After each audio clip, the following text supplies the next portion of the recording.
Hoje eu queria dar continuidade sobre a nossa reflexão dentro dos exilados. A gente começou a falar no nosso encontro passado lá em Jeremias. Um pouquinho menos, tá, meu amor? Senão tá muito... Obrigado. Pode pôr aí. Obrigado, meu amor. Muito obrigado.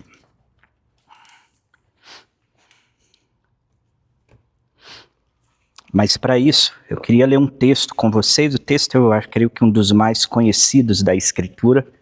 Quem quiser abrir aí conosco, está em Romanos 12. Esse texto aí todo mundo já tem de cor e salteado. Vamos ler aqueles 2 primeiros versos,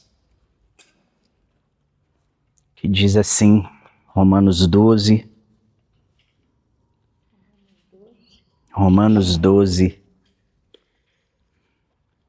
que diz assim: portanto, irmãos, rogo-lhes pelas misericórdias de Deus, que ofereçam em sacrifício vivo, santo, que se ofereçam em sacrifício vivo, santo e agradável a Deus. Este é o culto racional de vocês.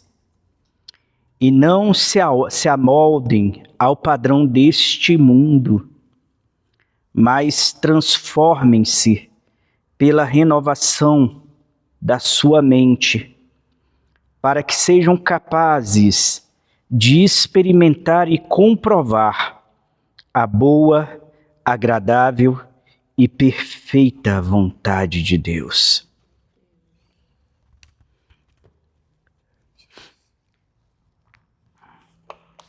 Quem já passeou pelas páginas do Antigo Testamento, é difícil para o nosso tempo conseguir entender de fato o que está acontecendo ali, porque na verdade nós já somos conduzidos culturalmente a imaginar que no começo já estava tudo pronto. Quando eu falo culturalmente, é porque, por exemplo, a gente fala de Abraão. Abraão, ele vem lá da região de Ur, dos caldeus. E olha que a palavra caldeus, para vocês terem uma ideia, não é contemporânea a Abraão, não. Os caldeus, que são os babilônios, nem existiam na época de Abraão. Na verdade, o que o escritor, que é posterior a Abraão, ele está falando quando diz que Abraão vem de Ur dos caldeus, ele está dando um endereço que naquela época era conhecido daquela forma.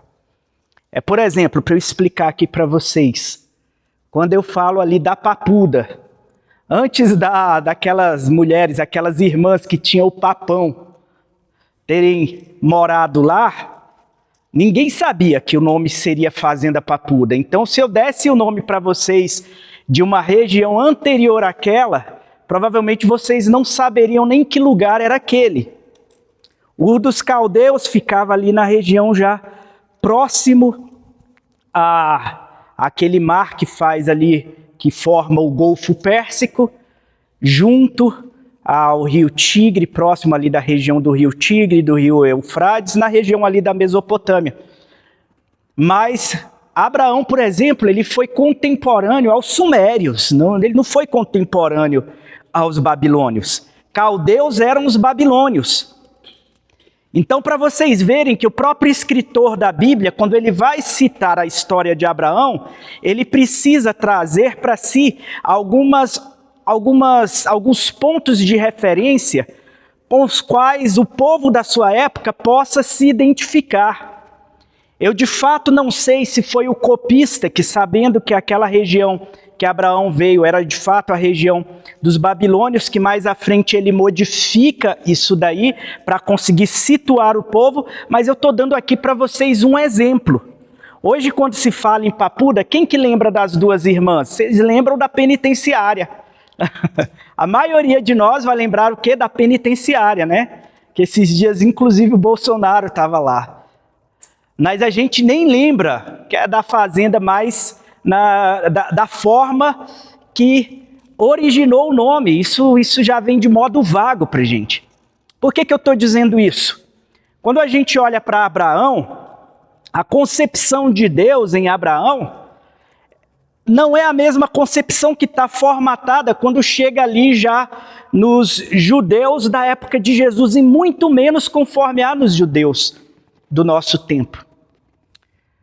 A cultura dos hebreus, ela vai acontecendo e vai sendo assimilada durante todo um período enorme.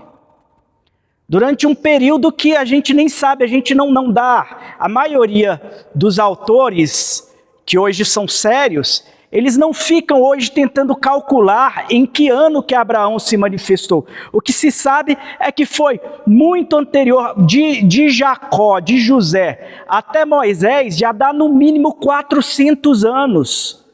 No mínimo 400 anos. De José até Moisés. E 400 anos não é um tempo curto, o Brasil tem 500 anos.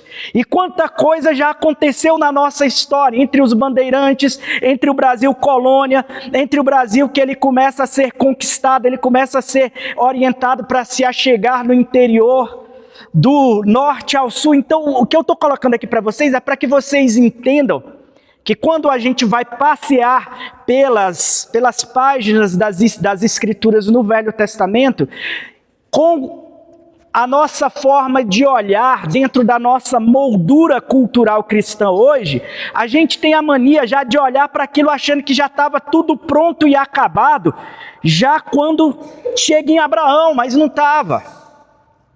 Abraão, as categorias dele de concepção de Deus, está muito baseado ainda naqueles povos mesopotâmios muito antigos, de épocas que talvez os acadianos, ou talvez outros que a gente nem veio a conhecer, para vocês terem uma ideia. Povos que são extremamente pré-históricos, por assim dizer. Mas por que eu digo isso? Porque a revelação de Deus, eu falei que nós vamos tratar sobre os exilados, que nós vivemos basicamente hoje no exílio. Mas o exílio, ele é também uma mescla cultural, e hoje nós vamos falar um pouco sobre identidade cultural.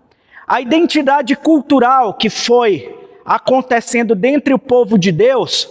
Se você notar, Abraão sai de Ur dos Caldeus, ele só aos 75 anos, depois da morte do pai dele, Terá, é que de fato ele termina o caminho até Canaã, que ele começa a colocar os pés dele em Canaã, na região que Deus o havia prometido, e ele caminha ali como forasteiro. Ele recebe uma voz, recebe uma promessa, e dentro dessa promessa, como forasteiro, ele anda por aquela terra. E quando se fala de identidade cultural, por exemplo, para vocês terem uma ideia, a identidade cultural ela só é perceptível quando você está diante da diferença cultural. A gente está aqui em Brasília, a gente está aqui no nosso jeito, a gente tem o nosso sotaque, que parece muito com o sotaque jornalístico, né?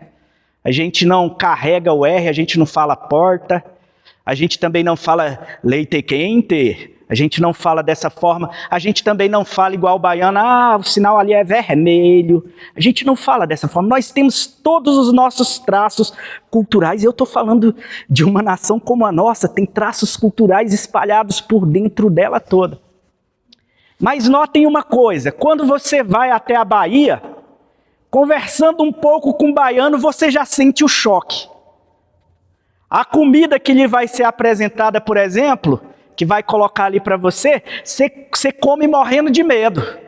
Eles vão te entregar aquele acarajé cheio de pimenta e tudo. Você fala, cara, isso daqui não sei, isso daqui pode me dar uma dor de barriga. Eu não sei o que isso vai acontecer em mim com relação a isso. Então, o choque cultural, o primeiro deles, acontece justamente na diferença. Mas primeiro eu quero falar um pouco, nós que somos exilados, eu quero falar um pouco sobre a própria definição da palavra cultura. E por isso que eu li esse texto de Romanos com vocês. Ele diz: portanto, irmãos, rogo-lhes, pelas misericórdias de Deus, que se ofereçam em sacrifício vivo, santo e agradável a Deus. Este é o vosso culto. A palavra cultura, ela vem da mesma raiz da palavra culto, que vem da mesma raiz da palavra cultivo, que vem da mesma raiz da palavra cuidar. Olha só. Cultivo, cuidado com a terra, amanho da terra, preparo da terra, cultura. A primeira base cultural de um povo, se você parar para analisar, é a base da alimentação. Se você vai para o sul do país, normalmente o que dá no sul do país, o que é bom para se produzir no sul do país, é diferente do que é bom para produzir no norte do nosso país. Então você vai para o Pará, o pessoal vai comer muito açaí. Você vai para a região sul, a comida já é diferente. Vai ter o chimarrão, vai ter outras coisas que eles vão acrescentar ao paladar. E se você notar, quem está no sul do país, às vezes, o alimento vai se parecer mais com o dos uruguaios, com o dos paraguaios, com o dos argentinos, do que com os que moram lá no Nordeste. Por quê? Porque o primeiro traço de cultura está extremamente ligado à questão da alimentação. E o choque cultural, como eu disse para vocês, primeiro, ele só se dá quando você de fato entra em contraste com as diferenças. Nota o que esse texto está dizendo aqui. Eu vou falar sobre contraste com diferenças. Ele está dizendo: não vos amoldeis. A necessidade de haver um contraste. Esse contraste, em muitos pontos, ele praticamente vai se perdendo. E a identidade do povo de Deus que vive debaixo do exílio, ela precisa ser mantida. E nós vamos tratar um pouco sobre isso, porque eu acho que este é o ponto mais importante. Manutenção da identidade mesmo vivendo em Babilônia. Manutenção da identidade mesmo quando você está exilado e você tem que ficar submetido ao domínio de um tempo que não é teu, de um tempo que não está de acordo com o tempo para o qual você foi chamado, porque nós não somos filhos do mundo temporal, nós somos filhos da eternidade e da atemporalidade. Esse é o ponto. Nós não somos filhos de um tempo que vai acabar, mas nós somos filhos de uma eternidade que vai violentar o tempo, romper o tempo, ceder com o véu deste tempo, e nós vamos adentrar para mergulharmos eternamente no eterno. Esse é que é o ponto. E aí eu coloco para vocês, o choque cultural vai acontecer? Sim, o que a cultura é? A cultura normalmente é a união do cultivo com o culto. Para se ter uma ideia, como que uma cultura ela funciona, como que os povos antigos eles iam moldando a sua cultura. Cultivo mais culto. Isso daqui é uma definição de um autor que eu gosto muito, eu dei até um livro, uma coleção de livros para o meu pai, que é o Justo Gonzalez, que é a história ilustrada do cristianismo. Cultivo mais culto. Nota que começa você conseguindo retirar da terra, conseguindo nutrir na terra aquilo que vai ser dado para você e o seu alimento vai sendo produzido dali. Mas não somente isso, com o tempo começa a nascer uma necessidade de você dar uma espécie de simbologia para aquilo que lhe está sendo dado, para aquilo que você está extraindo da terra. E é por isso que os deuses começam a surgir. Olha que interessante isso.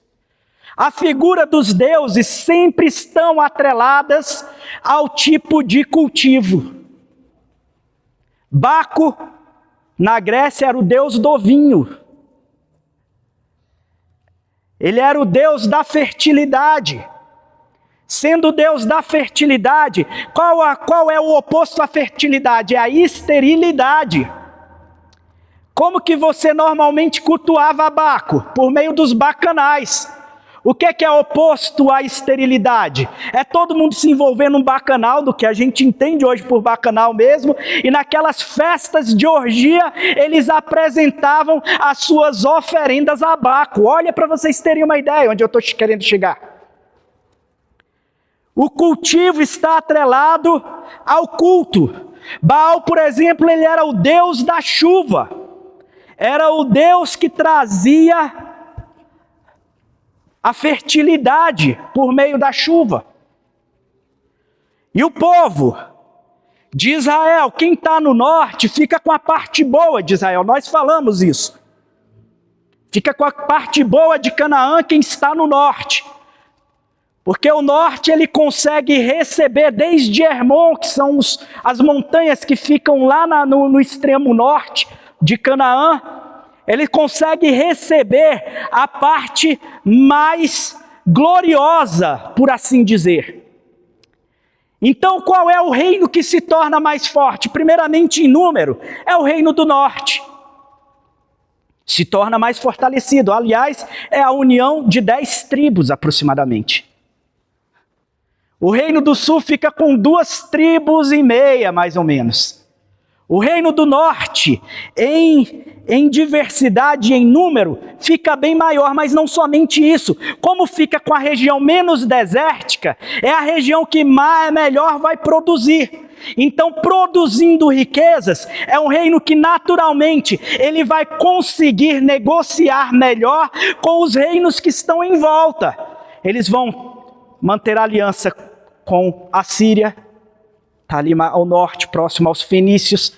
Você vai também, os fenícios, você vai mais para a região do mar, região litorânea. Você tem Tiro, você tem Sidom, você tem Tiro. Na verdade, Tiro mais embaixo, Sidom mais em cima, na região litorânea do mar Mediterrâneo.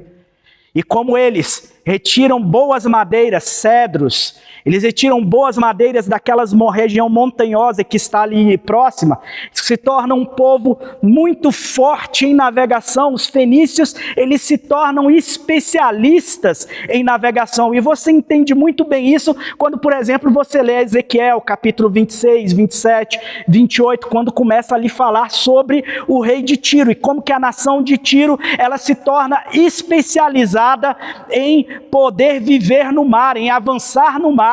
E por isso que, inclusive, quando a sentença, Deus está decretando a sentença contra Tiro, ele diz o seguinte, que vocês que se tornaram exímios navegadores, vocês serão sepultados no mar.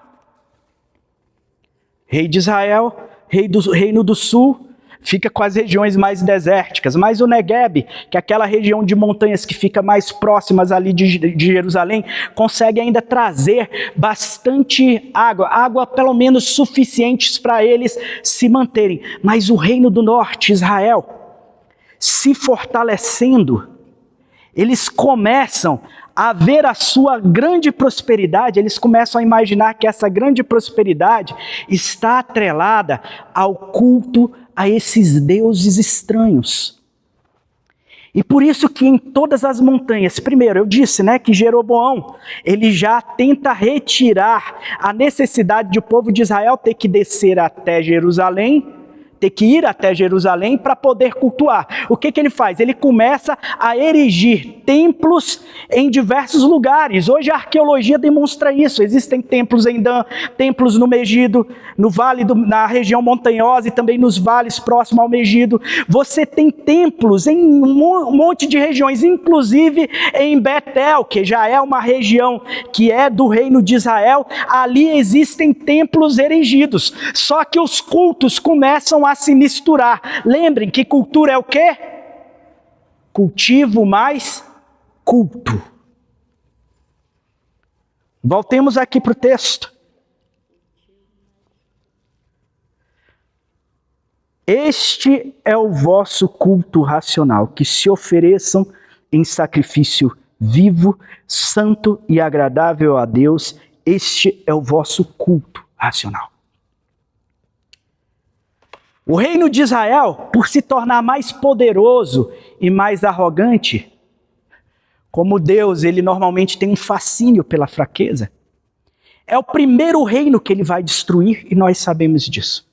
Por isso que em 722, nós até falamos disso no culto passado, em 722 a.C., o reino de Israel ele já é destruído. Ele já é levado cativo pelos assírios.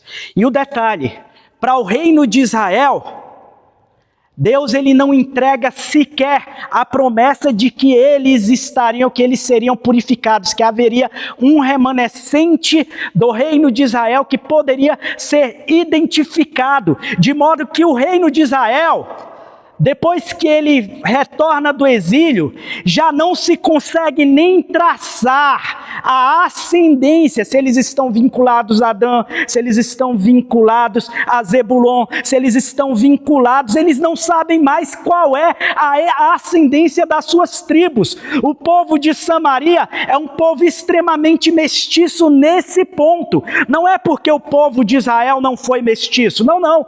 O povo de Israel o tempo todo foi mestiço. Por exemplo, os filhos de José.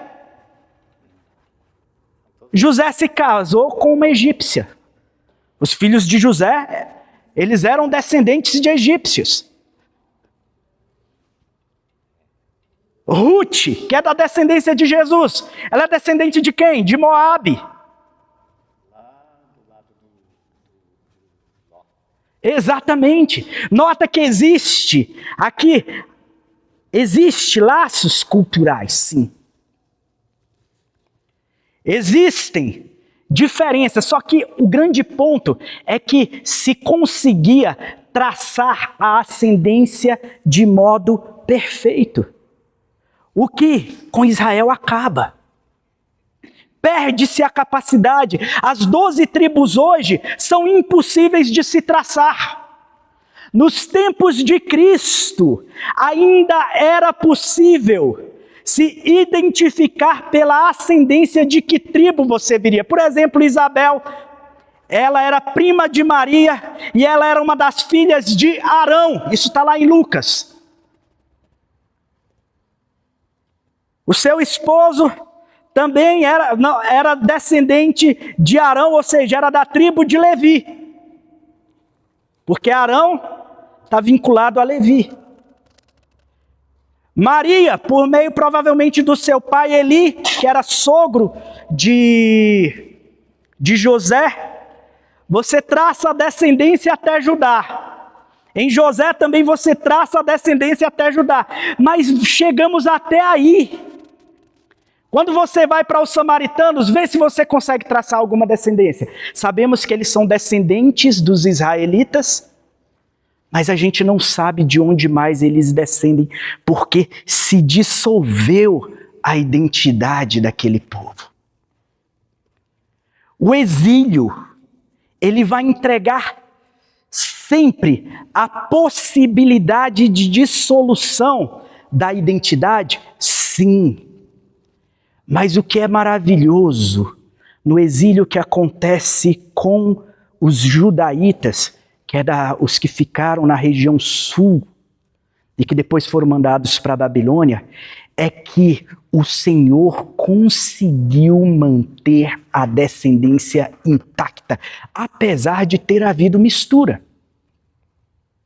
E notem o seguinte, que culturalmente falando, quando eles vão para o exílio babilônico, vamos falar daqueles jovens, Daniel, Ananias, Azarias, Misael, que eles ganharam o nome de Beltesazar, Sadraque, Mesaque e Abednego, quando foram para o exílio. Mas notem uma coisa, Quando eles chegam até Babilônia, um dos pontos de identidade mais fortes de um povo, identidade cultural, é a língua. Vocês não concordam comigo? Por exemplo, no Brasil, o que vai nos distinguir? Eu falei que a alimentação de um sulista no Brasil pode ser muito parecida com a alimentação de um argentino ou de um uruguaio. Pode ou não pode ser, por causa do cultivo próximo. Mas o que primeiro vai diferenciar um do outro? A língua. O gaúcho vai falar português, assim como o baiano vai falar português. Quando eles vão para o cativeiro babilônico, a primeira coisa que é colocada sobre eles é que eles aprendam o idioma dos babilônios. E o hebraico se perde. O hebraico se tornou língua morta e ele acaba no cativeiro babilônico. Nota que o hebraico, que é uma língua que vinha sido trazida para cópia da escritura, o hebraico ele se torna uma língua morta e só foi ressuscitada já entre o século 19 e 20. Muitas das expressões do hebraico se perderam por completo, não se sabe como que aquilo era pronunciado. E por causa de vários estudiosos judeus que foram mantendo essa identidade, guardando aquilo o máximo possível, aquilo foi mantido. Por exemplo, Esdras, já no retorno do cativeiro, quando primeiro vem Zorobabel, que é da descendência de Joaquim, por causa do como é que é mesmo? Aquele ato... Era Nezireato que fazia para quando você... Não, né? Voto de Nazireu não. É quando você pega e você precisa se casar com a esposa do teu irmão para deixar descendentes para ele. Nezireato que se fala, não é? Acho que é isso. Pois os irmãos me ajudem aí. Mas olha só, Zorobabel é descendente do rei Joaquim. Ele já vem para manutenção da linhagem real. Ele vem liderando o povo para o retorno, como está lá descrito no livro de Esdras. Mas quando Esdras, que ele é um sacerdote, eles começam a achar os escribas, ele é um escriba e um sacerdote, porque a forma que no cativeiro eles conseguiram manter a sua identidade foi justamente alguns escribas e alguns sacerdotes, eles iam guardando o máximo da língua que eles podiam guardar. Mas quando Esdras começa a ler sobre o livro da lei que é achado, precisa de um tradutor para a língua aramaica, porque ninguém mais fala hebraico. Ninguém mais consegue entender, e 70 anos depois, ninguém mais consegue entender a sua raiz. A cultura se perdeu, a cultura linguística do povo de Israel já se perdeu. Mas esse povo ainda continua sendo identificável. Se perde a cultura linguística, mas ainda assim você vê o traço de identidade dentro desse povo. Nós falamos de alimento e de diferença cultural. Naquele encontro, por exemplo, que acontece com Abraão ele tinha acabado de vencer para resgatar o seu sobrinho Ló. Ele vence 4 reis, que outros 5 reis não tiveram capacidade de vencer. Isso está lá em Gênesis capítulos 13 e 14. Ele junta 318 homens, vence esses 4 reis, resgata estes reis, e aí o rei de Sodoma, ele marca um encontro com Abraão. Mas neste encontro vem também o rei de Salém, chamado Melquisedeque, que já apontava para a figura de Cristo. Melquisedeque oferece só 2 coisas para Abraão: pão e vinho. 2 coisas. O rei de Sodoma oferece um monte de coisas. Ele fala: deixe os homens, que eu lhe entrego todos estes bens. Mas Abraão, no choque cultural, ele já consegue identificar. Ele olha para Melquisedeque, que significa rei de justiça. O nome significa rei de justiça.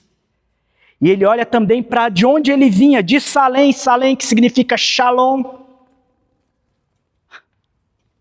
E daí também vem Jerusalém, que significa Jerusalém. E ele olha, ele vê o rei de paz, ele vê o rei de justiça, e ele reconhece este rei como sacerdote do Altíssimo. Ele identifica. E ele aceita o pão e o vinho. Já do rei de Sodoma, ele fala, eu não quero nada teu. Nada. No alimento, lembrem-se disso, cultivo mais culto. No alimento se mescla com o culto. E ele entrega o dízimo como forma de cultuar. Isso tudo são traços de identidade de um homem, de um hebreu que era forasteiro em uma terra que lhe havia sido prometida e que ele nunca tomaria posse. Dentre as formas de identificação, falamos da língua, falamos da comida. Outra forma de identificação que fica muito clara é quando a identidade se choca com o forasteiro. O forasteiro é o cara deslocado. E que normalmente a gente tem a noção de que está sujando o nosso lugar. O que a sujeira é? Vocês já pararam para analisar o que a sujeira é? A sujeira é só um punhado de matéria ou de coisa no lugar errado. É ou não é? Por exemplo, terra no jardim dá certo, agora no meio da cozinha dá certo? Não dá. Dentro da cozinha, a mesma terra que está lá no jardim, você está feliz. Dentro da cozinha você fala, nossa, minha cozinha está uma sujeira. O forasteiro se parece muito com isso. Não estou falando que o forasteiro ele é sujo, mas o choque cultural que existe quando nós estamos diante de alguém que imigrou para a tua terra, isso é muito difícil de lidar. E hoje, nos nossos dias então, quando nós falamos de guerras em países que, por exemplo, que vêm de raiz muçulmana e que eles vão adentrar numa cultura de mais liberdade, hoje lá na França, e eu não estou falando isso contra os muçulmanos, diante de Deus não é isso. Quando eu falo de sujeira, eu não estou falando que o forasteiro é sujo, eu estou falando só que ele está no local deslocado. E por isso que existe uma repulsa quase que natural de uma determinada cultura para com aquela outra cultura que agora está entrando, está invadindo a sua. Existe esse tipo de choque por conta disso. E aí lá, ele chega lá em Paris, ele olha para as mulheres andando sem véu, sem burca, sem nada disso, eles começam a perseguir, eles começam a ter isso, vai acontecendo algumas situações dessa, porque existe um choque cultural. No exílio, isso também acontece. O choque cultural é o que faz o povo chorar diante de terras que são muito mais belas e cultiváveis. A região da Mesopotâmia, ela é muito mais cultivável, ela é muito mais fértil do que Canaã, isso eu posso garantir para vocês. Parece estranho, mas é verdade. É uma região que está entre dois rios. Alguns braços, por exemplo, Quebar, aonde Ezequiel vai ter a sua grande visão. Ele estava às margens do Quebar, quando ele tem aquela visão dos querubins, dos 4 querubins. É na Mesopotâmia. Mas o povo está junto ao rio, está junto à fertilidade, está junto ao cultivo, está junto tudo aquilo, mas o povo ainda chora, porque eles entendem este choque, eles se percebem que estão no lugar errado. E eu falei isso para vocês no nosso encontro passado, que o grande problema do nosso tempo, o grande problema do evangelicalismo do nosso tempo, é que ele tem cada vez mais se apaixonado por tudo que os rios de Babilônia lhe podem oferecer.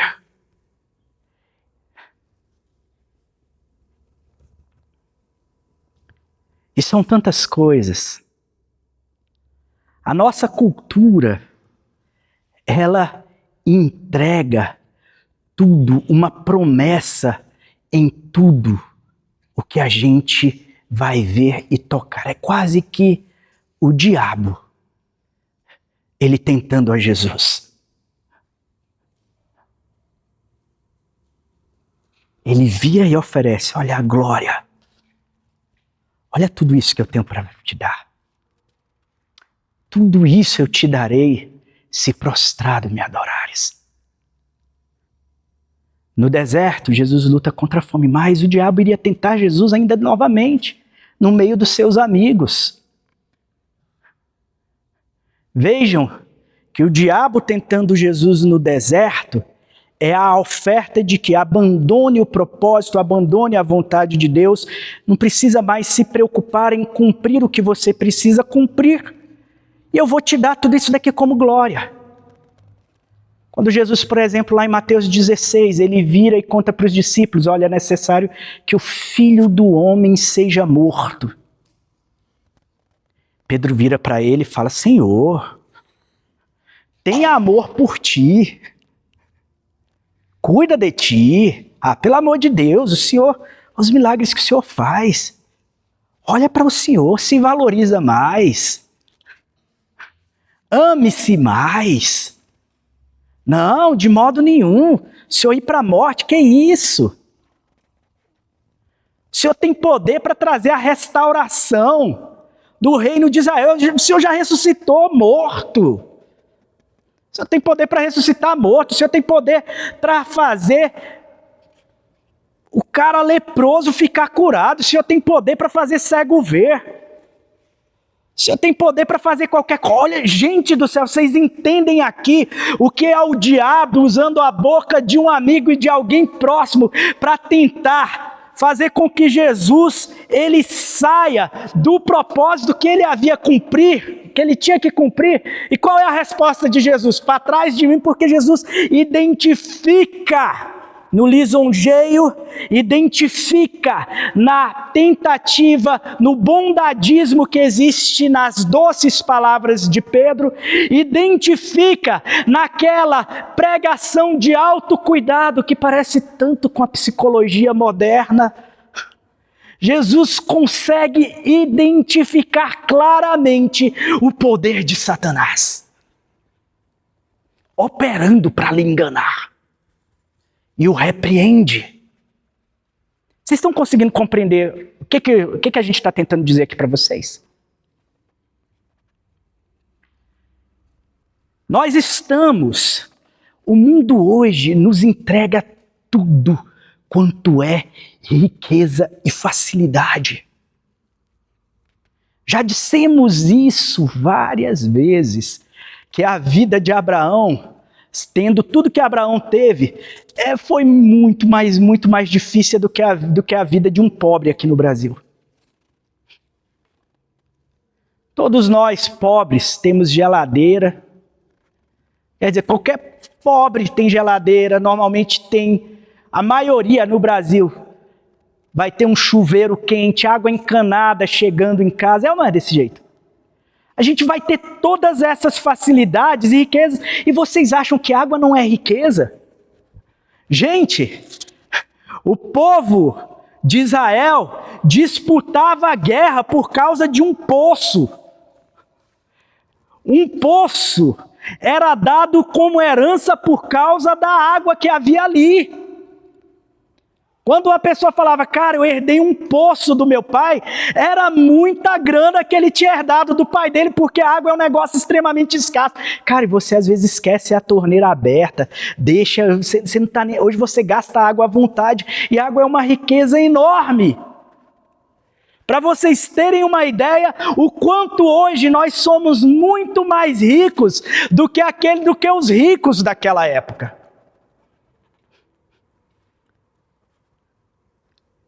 E nós estamos cada vez mais apaixonados por essas riquezas.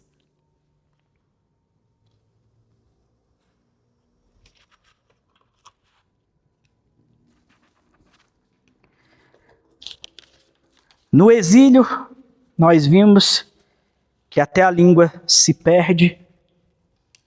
No exílio, ao choque, porque ali eles estão realmente se sentindo novamente forasteiros, eles estão vivendo o caminho oposto ao caminho da promessa.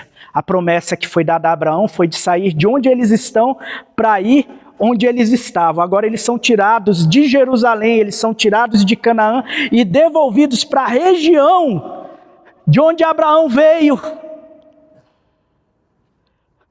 O exílio é Deus virando e fazendo, agora vocês vão entender no caminho oposto à promessa que eu dei aos seus pais. E no exílio eles perdem a língua. No exílio eles têm que assimilar diversas questões culturais. Como eu disse, Daniel e aqueles outros 3 jovens, quando eles são levados, conduzidos para o exílio, o rei da Babilônia determina que eles têm que aprender toda a sabedoria dos babilônios. E naquela época a sabedoria, gente, quando você ia estudar conhecimento, a ciência, ela não se diferenciava do culto não, entendeu? Por exemplo, você não estudava astronomia, que é o estudo dos astros, não, você estudava astrologia mesmo. Ou seja, você tinha que adentrar no conhecimento místico. O sábio daquela época, conforme os ditames babilônios, ele era um sábio que ele tinha conhecimentos, ele ia passar para os seus alunos o conhecimento místico e cultural. Não estou falando de cultural, cultural. Aqueles jovens, eles aceitam a faculdade da Babilônia, que é a universidade, né? A UFB, Universidade Federal da Babilônia. Entendeu? Aquele povo todo com a camisa do Che Guevara. Eles aceitam isso. Eles admitem se vestir com as vestes dos babilônios. Eles admitem começar a falar na língua dos babilônios, porque era ofensivo para os babilônios você ficar falando na língua hebraica. Pensa nisso. Cara, tu vem pro meu país e tu quer falar na tua língua? Aí tu tá conversando em hebraico. Falei, eu não sei nem se você tá falando algo bom ou mal de mim. Você vai tomar uma coça. Eles estão submetidos ainda a uma identidade que está relacionada com o poder, porque é uma hierarquia que se impõe sobre eles. E às vezes a identificação cultural, ela se manifesta através do poder. Vamos lembrar dos romanos? Quando os romanos, eles assumem o império, derrotam o império grego e eles se tornam um império na estátua de Nabucodonosor, né, do sonho de Nabucodonosor, eles são as pernas aqui de ferro. Ou seja, o ferro, ele corta, ele parte o bronze. O ferro como metal, ele é mais duro e ele corta o ouro, para vocês terem uma ideia. E Roma vem e impõe culturalmente a língua praticamente grega, a cultura grega se torna quase que uma imposição dentro do Império Romano. E ele vem impondo culturalmente um monte de coisa. As revoltas dos judeus, que elas vão se prolongando durante o Império Romano, se avançando até que chega ao clímax com a destruição do Templo de Israel em 70 depois de Cristo, nasce desse choque porque os judeus se tornam o povo mais difícil de se submeter culturalmente a outro povo. E é por isso que eles são tão massacrados e novamente o templo é destruído e até hoje está no chão. Para vocês terem uma ideia.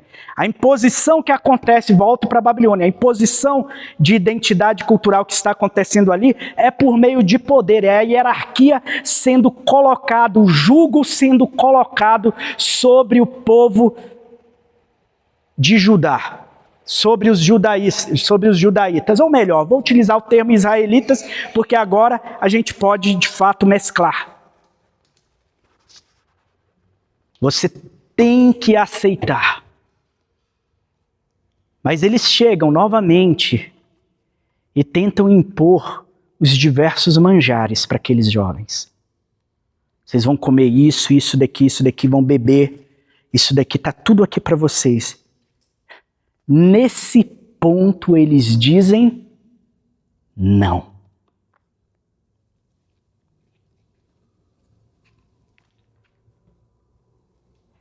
E aqui que entra o grande ponto de identificação cultural numa cultura multifacetada. Eu já disse, dentre o povo de Israel, nós tínhamos egípcios, nós tínhamos Raabe, nós tínhamos moabitas, nós tínhamos midianitas, estavam ali misturados. Quando Israel sai do Egito, um monte de estrangeiros saem com eles e se mesclam, se misturam, ou seja, era um povo que consanguinamente de sangue não tinha nada de puro, mas eles mantinham uma identidade. Que identidade é essa? E que ela vai estar traçada da primeira linha, apesar de toda a diferença da multiculturalidade que está acontecendo durante toda a história, porque em Abraão nós temos um costume, em Moisés, que foi criado como filho da filha do faraó, já vem outro costume. Quando chega em José, já tem outro costume, agora eles são submetidos ao Egito, vão passar mais ou menos 400 anos dentro da cultura egípcia, já se torna outra cultura. Quando eles atravessam e ficam 40 anos no deserto, tendo contato com amorreus, tendo contato com moabitas, tendo contato com edomitas, tendo contato com todo esse povo. Vai se mesclando cultura, vai se mesclando, mas existe um ponto que de Abraão até Cristo e depois até a igreja precisa ser traçado. E que é a grande mensagem da Bíblia. É a promessa. A promessa é o ponto maior de identificação desse povo.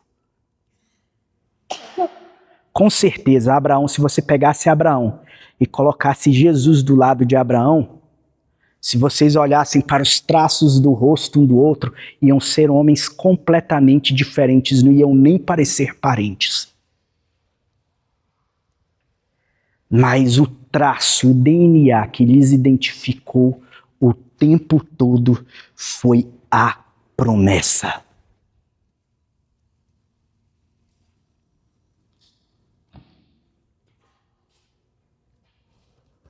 E aqui que entra o detalhe. E é onde em Cristo, porque em Cristo a promessa se cumpre plenamente. Em Cristo, a raiz de Davi está estabelecido. Primeiro, o sacerdócio eterno por meio de Melquisedeque. Não só isso. Em Cristo está estabelecido. O trono eterno o trono eterno que foi prometido a Davi. Porque esse reinado davídico se cumpre em Jesus. Em Cristo, está também cumprindo a promessa de que por meio da descendência de Abraão, todas as nações do mundo seriam abençoadas. Em Cristo a promessa se concretiza perfeitamente, ela está exata, ela está perfeita, é a plenitude dos tempos. Cristo, ele manifesta isso completo, belamente, maravilhosamente bem. Mas os judeus, para os quais ele veio, não o recebem. E eles perdem a capacidade da identidade, de se identificarem, de continuarem sendo identificados como povo de Deus. Vocês acham que os judeus hoje são o povo de Deus?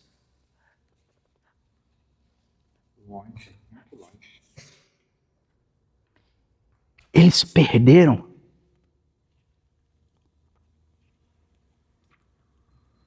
Porque, deixa eu lhes explicar uma coisa que o texto de Romanos vai nos dizer.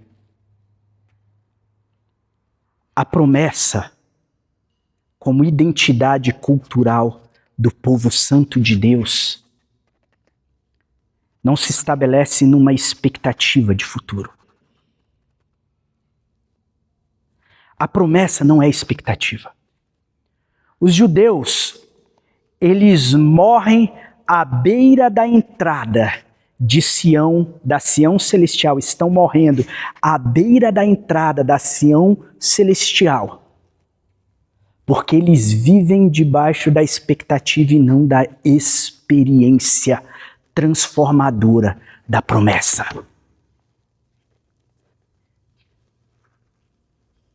Vamos voltar para o texto de Romanos? Portanto, irmãos, rogo-lhes pelas misericórdias de Deus que se ofereçam em sacrifício vivo, santo e agradável a Deus. Este é o culto racional de vocês. E não se amoldem, tem que está havendo um choque cultural. Por quê? Porque nós somos forasteiros. Não se amoldem ao padrão deste século, deste mundo, deste tempo, mas transformem-se pela renovação da sua mente. E aqui ele está falando de transformação, por quê? Porque a transformação, ela precisa acontecer. A primeira restauração que acontece não é a restauração de um reino que nos cerca, mas é um reino que dentro de nós nos transforma. E nos transforma agora para que a gente possa experimentar. O que é experimentar? Se não comer, se não se alimentar. Provai e vede que o Senhor é bom. Os judeus, eles ainda em Atos dos Apóstolos, aqueles que tinham passado 3 anos com Jesus, eles perguntam, mas Senhor, quando é que chegará o tempo da restauração do reino de Israel? Eles ainda estavam debaixo da expectativa da restauração. E aí se a resposta de Jesus e fala, é direta, não lhes cabe conhecer os tempos para os quais Deus preparou, conforme Ele mesmo quis. Em outras palavras, não vivam de expectativa. A expectativa é sempre frustrante. Os crentes que morrem em Babilônia, morrem no exílio, porque vivem da expectativa e não da experiência. Vivem da expectativa e não da transformação pessoal. Porque é difícil, diante de tantos manjares, diante de tanta coisa que nos é apresentada. Eles começam a achar difícil ter fome de Deus. Esse mundo nos apresenta ansiedade, o Senhor nos apresenta descanso. Esse mundo nos apresenta autonomia da própria vontade, o Senhor nos apresenta obediência e submissão à vontade dEle. Esse mundo nos apresenta o reconhecimento, o Senhor nos apresenta nos tornarmos ocultos para que a imagem dele aqui resplandeça em nós e que ele nos dá o anonimato diante de todos os outros, de modo que nós só somos conhecidos individualmente por ele. É ou não é isso que diz lá em Apocalipse? Aquela pedra branca com o meu novo nome, que é a minha identidade pessoal, individual, absoluta acerca de mim mesmo, é o pequeno tracinho de eu sou dentro de mim. Não que eu seja Deus, vocês estão me entendendo, né? Isso daí, só eu e Deus vamos conhecer. Ou seja, o que vocês vão saber de mim é o eterno anonimato. Mas todos vocês, e o que eu vou saber de vocês também é o eterno anonimato. Quando eu olhar para vocês, eu verei Cristo. Vocês verão em mim Cristo. Porque não importa Jordane, não importa Divina, não importa Divino, não importa Lucineiva, não importa Camila, Rodrigo, Meire, Bruna, não importa Miguel, não importa Felipe, não importa Nina, não importa Ana Clara, não importa Benjamin, não importa ninguém. Importa Cristo. Como traço de identidade, a partir do que eu me alimento e como dele. Mas eu retorno aqui. Os judeus, eles estão ainda na expectativa da restauração. Eu e você já estamos experimentando a restauração do nosso ser. A restauração de nós mesmos, nos fazendo agora nos amoldar. Nós entramos dentro do novo molde, o molde do segundo Adão. O primeiro Adão foi feito alma vivente. O segundo Adão foi constituído espírito vivificante. E agora é nesse molde que nós estamos sendo colocados. E é por meio deste molde que nós estamos sendo produzidos conforme o caráter do Senhor, manifestando o fruto do Espírito de Deus, que é reconhecível pelo sabor, que é reconhecível pelo aroma, que é reconhecível pela consistência tátil, que é reconhecível pela cor, que é reconhecível pelo tamanho, pela maturidade, que é reconhecível em todas estas coisas. É isso, é para isso que o Senhor nos chama. Mesmo numa pluriculturalidade, nós guardamos uma identidade única que nos torna um com o Senhor. E só quando nós nos tornamos um, separados, santificados na verdade, é que o mundo reconhece que ele foi enviado ao mundo. Nós nos tornamos através dessa identidade que, transformados, experimenta a boa, agradável e vontade de Deus, exprime ela quase que transpirando, não com dor, mas em alegria plena, em satisfação, em prazer, em gozo. Nós estamos às margens do Quebar, no exílio, com saudade de Sião, mas ali nós não choramos. Nós recebemos a promessa não da esterilidade, mas a promessa da fertilidade. A promessa de multiplicar, de gerar filhos para o amor do Senhor. A promessa da experiência da boa e agradável vontade de Deus em todos os sentidos nas nossas vidas, independente das circunstâncias, porque circunstâncias, seca, tempestade, nada disso arranca de nós o que nós somos. E como promessa nós já entendemos isso. O nosso Senhor, Ele andava por sobre as águas, e é nessa promessa que nós andamos por sobre este mundo, sem nos afogarmos nele. E isso é a identidade que nos constitui como filhos de Deus nesse exílio babilônico ao qual nós estamos. E eu retorno sempre àquele mesmo ponto. Tudo deste mundo é apenas migalha. A saudade de Sião, o desejo pela presença que gera alegria plena. Isso é o que nos faz caminhar aqui em júbilo e em alegria. E aí Paulo fala, estando em luta sempre, porque a vida de Paulo sempre foi uma vida de muito sofrimento.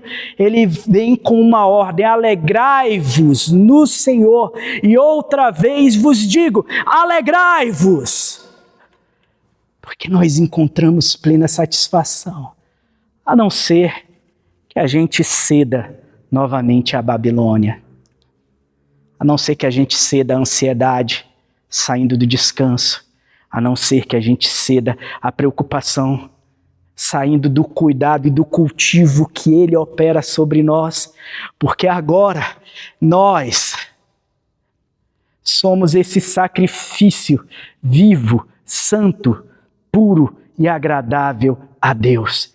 Isso é o nosso culto, enquanto somos cultivados e enquanto experimentamos e nos alimentamos dele, essa cultura fica plena em conexão.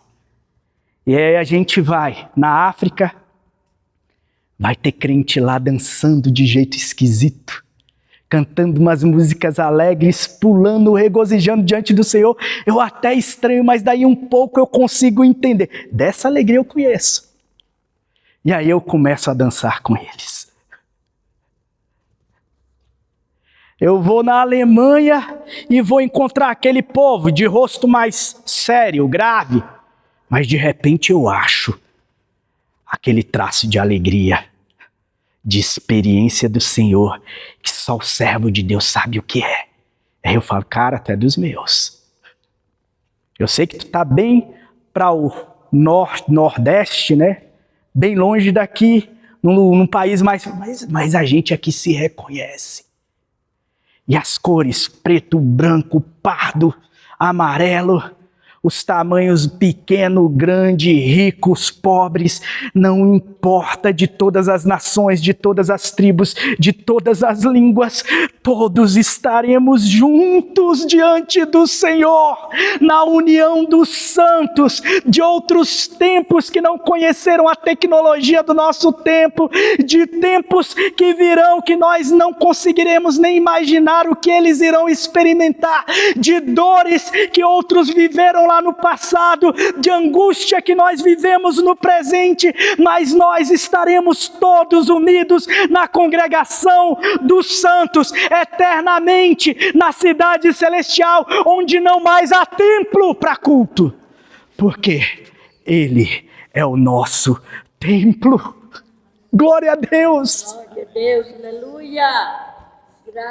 Esse é o nosso traço cultural principal, é a experiência da promessa. Nós nos agarramos à promessa, e se existe um eixo que nos vincula a Abraão, que nos vincula à promessa que foi dada a Eva, da descendência, da tua descendência virá aquele que ferirá a cabeça da serpente. Se existe um eixo, uma linha que nos liga até aqui, que somos os confins da terra, é essa promessa maravilhosa. É aqui que nós nos firmamos.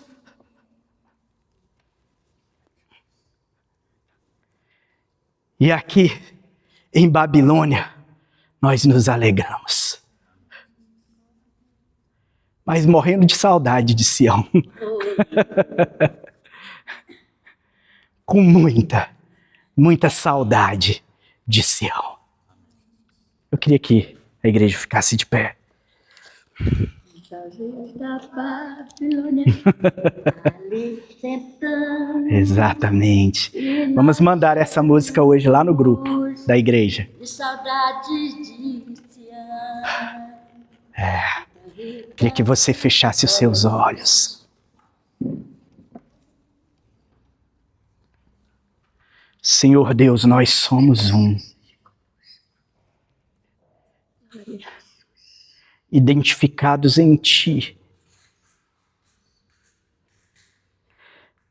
Por meio do Teu Santo Espírito.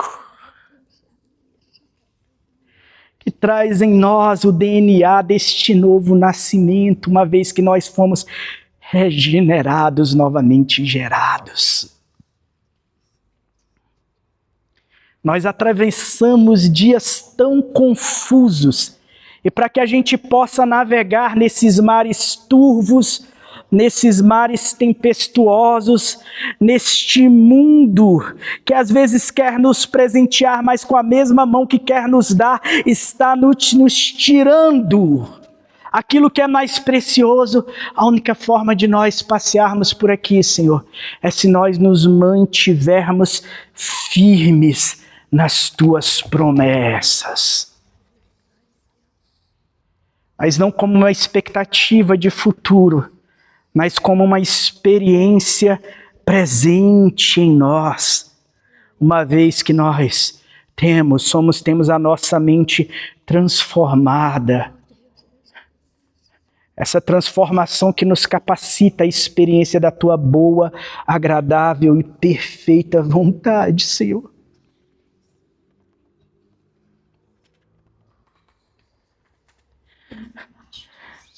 Senhor Deus, constitui o Teu povo identificável. Identificável por causa do Teu amor que é sobre nós. Por causa da Tua alegria que é sobre nós. Por causa da Tua paz que é sobre nós. Por causa da Tua justiça que é sobre nós, por causa da Tua fidelidade que é sobre nós, por causa da Tua mansidão que é sobre nós, por causa da longanimidade que nasce daí, através dessa convicção de que estamos firmados na Tua promessa, através do domínio próprio que o Senhor nos deu, nos santificando e nos purificando, nos fazendo vencedores sobre o mundo, sobre a carne e sobre o diabo. E no fim, Senhor, aquele inimigo que o Senhor já venceu, por meio da Tua ressurreição, será vencido em nós, porque nenhum de nós aqui morreremos. Amém. Somos filhos do Eterno, cidadãos da eternidade. Não nos contentaremos com as migalhas, Senhor, buscaremos a Tua face. Nos prostraremos aos Teus pés buscando a Ti. Dedicaremos o nosso coração a Ti, não às riquezas, não às coisas desta Babilônia. Nada aqui, Senhor, nos será atrativo, a não ser o Senhor, que é a nossa herança, que é a nossa boa porção, que é o nosso tudo. Não é somente o que nós precisamos, mas o Senhor é tudo o que nós temos, na consciência de que a Tua graça nos basta. Senhor, nos faz esse povo identificável pela santidade que habita em nós, uma vez que somos santificados na Tua verdade. E por essa unidade, a unidade do Teu Espírito, no vínculo da paz, Senhor. Só assim o mundo poderá te reconhecer que o Pai te enviou. É por meio de nós, por meio do cheiro, por meio do aroma que nós manifestamos, por meio da leitura das nossas vidas, porque nós somos cartas escritas, assinadas por ti, seladas por ti, encontrarão em nós, nestes envelopes, encontrarão o selo do nosso Deus, o selo do Santo Espírito de Deus em nós, que nos identifica, que nos autentica como servos fiéis teus. Isso atingirá os nossos casamentos, trazendo paz, vida, alegria, arrancando o ciúme, arrancando as loucuras. Isso nos fará pais melhores, isso nos fará filhos melhores, nos fará servos melhores, nos fará patrões melhores, nos fará alunos melhores, nos fará professores melhores, nos fará, Senhor, testemunhas fiéis do teu santo amor. É assim, Senhor,